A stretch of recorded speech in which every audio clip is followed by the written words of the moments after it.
Hot hatch, probably one of the most desirable car segments ever, with a massive and passionate following. The mindset behind a hot hatch is simple. You don't need to worry about anything.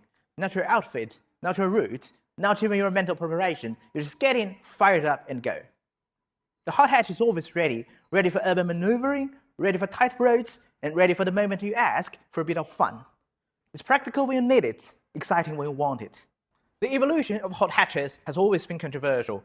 When cars like the Golf R32, Alfa Romeo 147 GTA, Renault Clio V6, and Focus RS moved from 6 or 5-cylinder engines to 4 cylinders in their successors, people complained.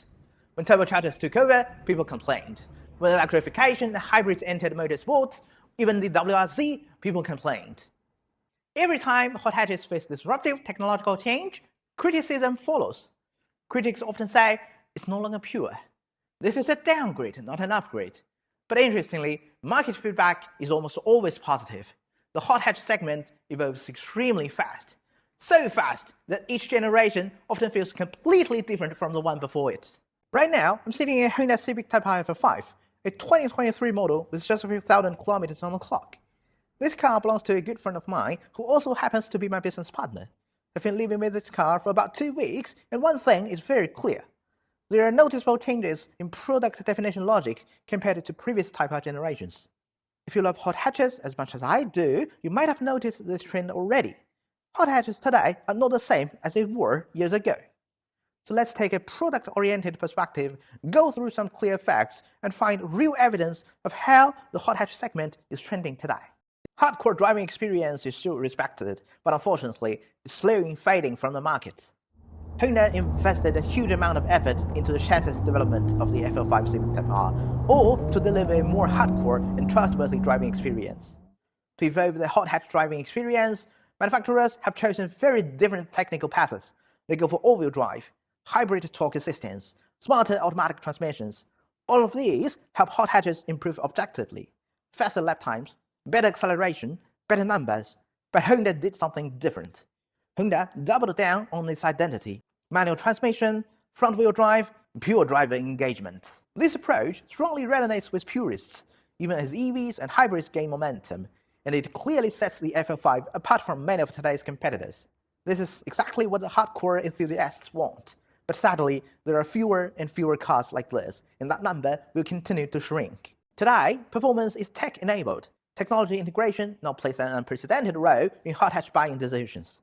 Modern consumers will expect great driving experience, strong safety system, driver assistance features, and connected digital interiors. On top of that, drivers want configurable driving experience through engine response, steering ratio, suspension behavior. Advanced performance data has also become essential.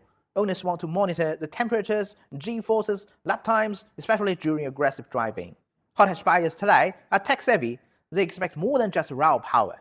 Environmental regulations and rising environmental awareness create new challenges for manufacturers. Strict emission laws force engineers to find a new balance between purity and eco-friendliness. Take the gasoline particulate filter as an example. It's very effective at reducing emissions, but also significantly reduces engine sound.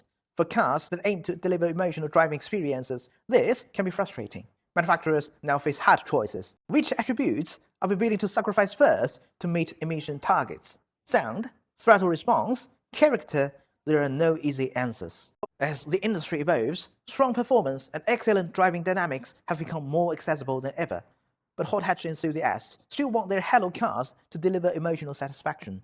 That doesn't necessarily mean extreme horsepower numbers or shocking visual designs like a decade ago. This is why the FL5 feels more restrained than its predecessors. The car comes with cleaner design, fewer decorative elements, and more functional styling. The same logic applied to Ford, Renault, Alfa Romeo, you name it. Another result of this product philosophy is that modern hot hatches aim for sharper yet more usable dynamics.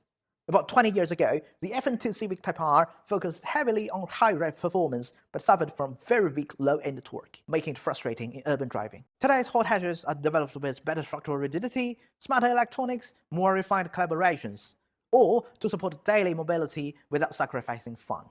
Let me put it this way. The capability of a hot hatch is like a balance scale. As technology advances, both sides of the scale become heavier, more performance, more practicality. But manufacturers are still trying to find the perfect balance. between practicality and driving pleasure. And the car we are sitting in today, the Honda Civic Type R FL5, is one of the best hot hatches on the market, precisely because it finds that balance so well. It delivers exactly what today's target audience is looking for.